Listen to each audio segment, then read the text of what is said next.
हल्ला बोल। क्या हुआ है, क्या अपडेट है, क्या दीदी क्या अपडेट है? कमजोरी ना समझो। डिटेल ज्यादा साथी आशुतोष क्या अपडेट है आज के आंदोलन की? आज के आंदोलन की अपडेट ये है, देखो हम रुके नहीं, झुके नहीं। जब से हमारा आंदोलन हटा गया है, हम लगातार आ रहे हैं। इस कैंपस को बता दिया जा रहा है कि हम लोग मरे नहीं हैं, हम लोग झुके नहीं हैं। हमारा ज़मीर, हमारा आंदोलन, हमारी विचारधारा जिंदी है। जब तक इस न्याय की लड़ाई में न्याय नहीं मिल जाता, जब तक हम यहाँ से जाने वाले नहीं हैं। अभी हमको डिटेन किया, हमको छोड़ा गया। डिटेन करने के बाद फिर आ गए आप? कल हमारी कोर्ट में हियरिंग है। नहीं, आप फिर आ गए? बिल्कुल। ये जो मजाक खेल रहे हैं, ये मजाक हम थोड़ी नहीं कर रहे हैं। ये मजाक नहीं चल रहा है, ये लड़ाई चल रही है। इस लड़ाई में कल हम फिर आएंगे। कल कोर्ट में भी हमारी हियरिंग है। कल इन पुलिस वालों से तंबू करवाएंगे यहाँ पे, ये देख लें। डॉक्टर रितु, आपको गिरफ्तार किया गया और आप दोबारा आ गए वापस? बिल्कुल आगे, बिल्कुल। हमारी शराफत को इनके लिए एक मैसेज है कि हमारी कमजोरी मत समझो। डरते नहीं हो आप? बिल्कुल नहीं डरते। एक सेकंड के लिए भी, एक इंच के लिए भी पीछे नहीं हटेंगे। और डरता तो हमारा बाप नहीं था किसी से, डॉक्टर भीमराव अम्बेडकर। तो हम तो उनके वंशज हैं। 19 तारीख सोच लो हमारे अंदर क्या जज्बा होगा, जिसने उनको पढ़ा है, जिसने उनको समझा है।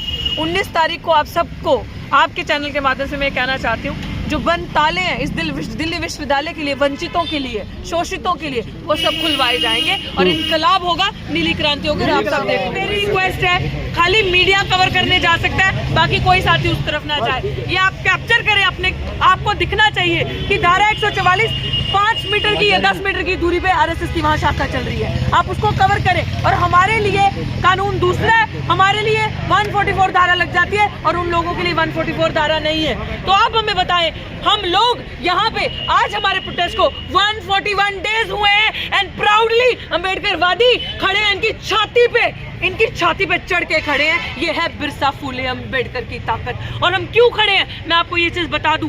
इनकी तरफ से ये प्रोटेस्ट उठ चुका है, हमारी तरफ से आज भी ये प्रोटेस्ट यहीं पे है। हमारी रूह, हमारी आत्मा, वो अम्बेडकर की एनर्जी इस प्रोटेस्ट के अंदर है।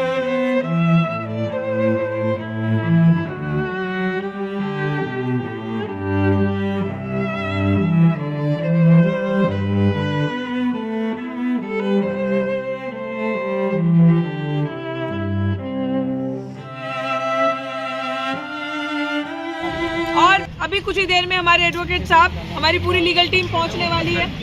तो उसके पहले आपको ये बता दूं, ये इनकलाब की आवाज है जो जय भीम से होकर निकलती है। और ये आपको चीज समझने की जरूरत है। ये नारे ऐसे नहीं आए। जब हमें सताया जाता है, तड़पाया जाता है, जब हमारे हक खोए जाते हैं, जब विश्वविद्यालयों के अंदर वैसे ही हमें इतने 1000 साल से पढ़ने का अवसर नहीं मिला, हमारे साथ छल कपट बेईमानी हुई, और अब फिर से तभी हम आपको बताते रहे, हमेशा अपना गला फाड़ के चिंग के आप सबको हम बोलते रहे, साथियों वो दिन दूर नहीं कि जब वर्ण आश्रम दोबारा आएगा। आज ये देख लो, ये वर्ण आश्रम की शुरुआत नहीं है तो ये क्या है कि जब विश्वविद्यालय में जहां आपने पढ़ने जाना है, लिखने जाना है, पढ़ाने जाना है, शिक्षक बनोगे, पढ़ाओगे, छात्र बनोगे, तो इस तरीके से ताले दरवाजों पे पैन करो कैमरा, आप देखो। तो इन तालों को तोड़ने के लिए आप लोगों को इकट्ठे होना पड़ेगा। इन लोगों को हम आने वाले कुछ दिनों में अपनी संख्या बल से दिखाएंगे कि ये ताले, यूनिवर्सिटी तुम्हारे दादा बाबा की बबोती नहीं है। ये यूनिवर्सिटी उन शोषणकर्ताओं की बबोती नहीं है। उन शोषणकर्ताओं का इनका उन पे अधिकार नहीं है जिन्होंने सदियों से हमारा शोषण किया। जो लोग आज आपको समझने की जरूरत है, आपके रिजर्वेशन पे सवाल उठाते हैं, आप लोगों को जो एक अपॉर्चुनिटी मिली, तो इनसे पूछो ये सवाल कि 100 साल से, हजारों सालों से रिजर्वेशन कौन खा रहा था? 3000 साल से वो 100% रिजर्वेशन कौन खा रहा था? जिस रिजर्वेशन को कहते हैं वैदिक रिजर्वेशन, वो वैदिक रिजर्वेशन कौन खा रहा था 3000 साल से? क्योंकि तब दलित, आदिवासी, पिछड़े समाज को पढ़ने का, मिनॉरिटी को अधिकार ही नहीं था। तो एक वर्ण के कुछ परसेंट लोग, जो आज की जनसंख्या के हिसाब से देखें तो कुल 3%, मात्र 3% लोग सबका अधिकार खा रहे थे। चाहे वो जल, जंगल, जमीन, चाहे धरती पताल के ऊपर या नीचे, सबके अधिकारों पर डाका इन्होंने डाला था। आप लोगों को ये चीज समझने की जरूरत है कि अगर डॉक्टर रितु या साथी आशुतोष या जो भी अन्य साथी हमारे साथ यहाँ पे आए, हम लोग क्यों लोगों को जगाने का काम करते हैं, क्यों बताते हैं? आज आपको देश की प्रीमियम यूनिवर्सिटी के अंदर देखने को मिलेगा कि आपके लिए कैसे ताले लगाए जा रहे हैं। जब आप अंबेडकर की बात करोगे, जब आप फूले की बात करोगे, परियार की बात करोगे, जब आप अंबेडकर की विचारधारा को घर घर पहुंचाने की बात करोगे, और सबसे बड़ी बात भाई, जब हक की बात करोगे तो खालिस्तानी, आतंकवादी, नक्सली, आप आतंकवादी ये सब कहलाए जाओगे। तो आपको ये लोग ये सारी चीजें कहेंगे। इनसे सब कुछ बोलो, सड़कों पे बैठो, लेकिन हक ना मांगो। अगर हक मांगोगे तो ये इस तरीके से ताले लगाएंगे। जस्टिस की गुहार लगाओगे तो इस तरीके से यूनिवर्सिटीज के अंदर ताले लगाए जाएंगे। ये इसीलिए हम बार बार कहते हैं शिक्षा व्यवस्था को क्यों महंगा किया, ताकि पढ़े सिर्फ एक वर्ग के लोग, एक जिनके पास पैसा है, पैसे से संपन्न है, या जो एक जाति धर्म के लोग हैं वही पढ़े। हम लोगों को हमेशा इस तरीके से सताया गया और हम लोग हाशिए पे हैं। अगर आप लोग ये चीज नहीं समझ पाए, आप लोगों ने नहीं साथ दिया बहन बेटी का, तो जो आज एक पढ़ी लिखी बच्ची डॉक्टर रितु के साथ हो रहा है, तो आग सिर्फ मेरे घर में नहीं लगी साथियों, आग जंगल में लगी है।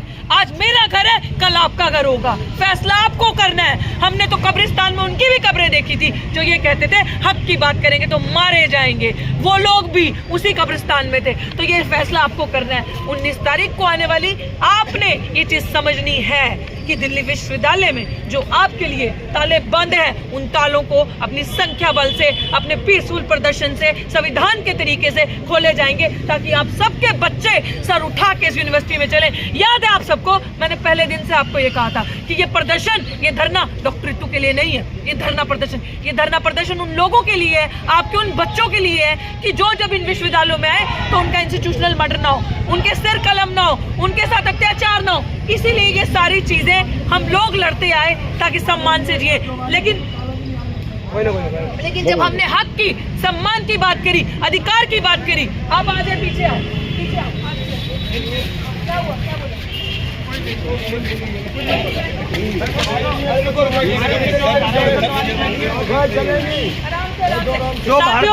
मेरी रिक्वेस्ट है, खाली मीडिया कवर करने जा सकता है, बाकी कोई साथी उस तरफ ना जाए। ये आप कैप्चर करें, अपने आपको दिखना चाहिए कि धारा 144 5 मीटर की या 10 मीटर की दूरी पे आरएसएस की वहाँ शाखा चल रही है, आप उसको कवर करें। और हमारे लिए कानून दूसरा है, हमारे लिए 144 धारा लग जाती है और उन लोगों के लिए 144 धारा नहीं है। तो आप हमें बताएं, हम लोग यहाँ पे आज हमारे प्रोटेस्ट को 141 डेज हुए हैं एंड प्राउडली अम्बेडकरवादी खड़े हैं, इनकी छाती पे चढ़ के खड़े हैं। ये है बिरसा फुले अम्बेडकर की ताकत। और हम क्यों खड़े हैं, मैं आपको ये चीज बता दूं, इनकी तरफ से ये प्रोटेस्ट उठ चुका है, हमारी तरफ से आज भी ये प्रोटेस्ट यहीं पे है। हमारी रूह, हमारी आत्मा, वो अम्बेडकर की एनर्जी इस प्रोटेस्ट के अंदर है। तो इस तरीके से तो भाई ये बड़ा खराब हो जाएगा।